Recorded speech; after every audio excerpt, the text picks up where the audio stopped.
My upbringing led me to unconsciously having a negative relationship with money. So there was no way I could honestly say that I loved money, yet I needed more of it. The conundrum was that I wanted something that I had learned to despise. You cannot say you want to marry a woman, yet despise her. She would surely not want to marry you.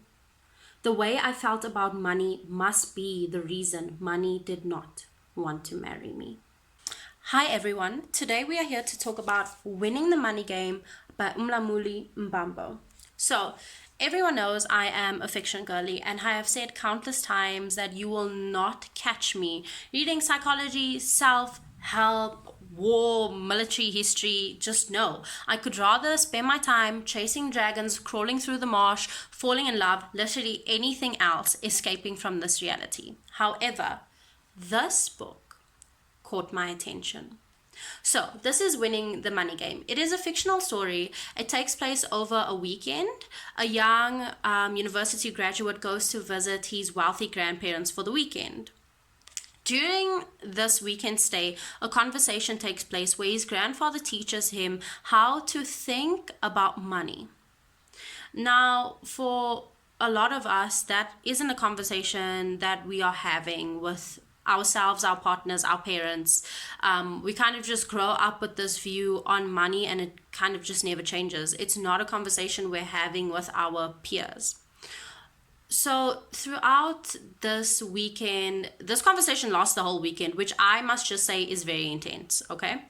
His grandparents share the story of how they became wealthy Black South Africans.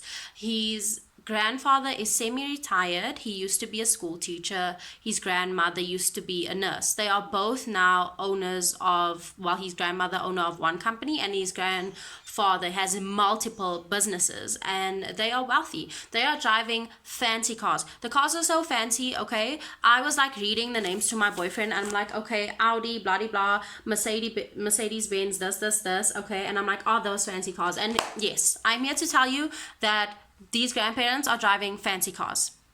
Now, I must also just put a disclaimer and say that I do feel that this book is coming from a place of privilege. The young graduate in the story, he graduated university, that's cool. There's no mention of student loans or NSFAS. He's driving a Polo. I don't think it's a GTI. It's just a Polo, whatever. But he has a car. So already I would say that as a South African, the story is coming from a place of privilege, and that's fine, because that's not the focus of the story. The focus of the story is how you think, how you interact, how you manage, and how you can make more money.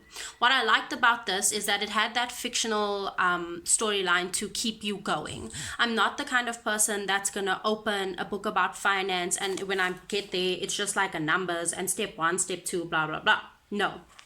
So what I also liked is when I got to the introduction, just give me a second.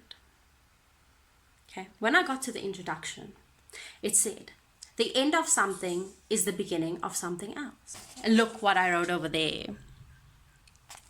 It is a quote by Dr. Taylor Allison Swift. Everything you lose is a step you take.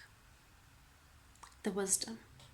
So from the introduction, when I saw that, I was like, this book is for me. Okay, anything Swifty coded is for me, and I don't think that the author meant to make the introduction Swifty coded, but it is, okay?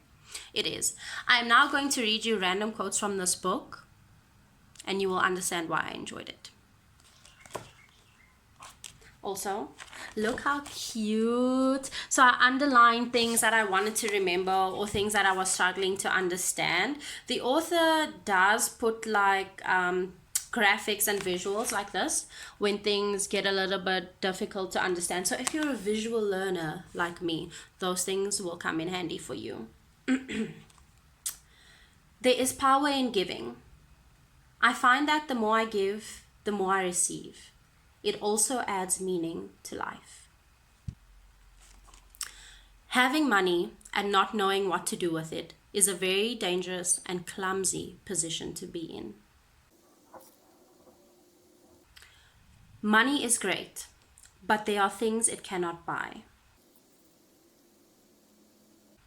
I also like that this book talks about financial well-being. Like there's mental health, and people talk about mental wellness. I've never heard anyone talk about like financial well-being. So for me, that was a different way to look at it, and I like that. I'm also now wondering if I am financially ill. This book also has these little sections where you can write your takeaway. I did not write mine because I did not want to share that with you. Take your time. There is no rush. You are on the right track. So I'm 27, and so often I feel like I've wasted time or I'm running out of time. And I'm not where I want to be, and I think about the things that I've done. Ultimately, I always know that God, the universe, whoever you believe in, the divine power has its own timing. And so trying to rush or slow down is completely useless because everything is already planned. I just try and remind myself that. But having it written in a book that is about money, which is a lot of what my time, stress, and panic is about, that I'm running out of time to make or have the financial freedom or financial well-being that I so desperately want or need for myself, for my partner, for my family. So take your time. There is no rush. You are on the right track. That was Winning the Money Game by Umlamuli Mbambo.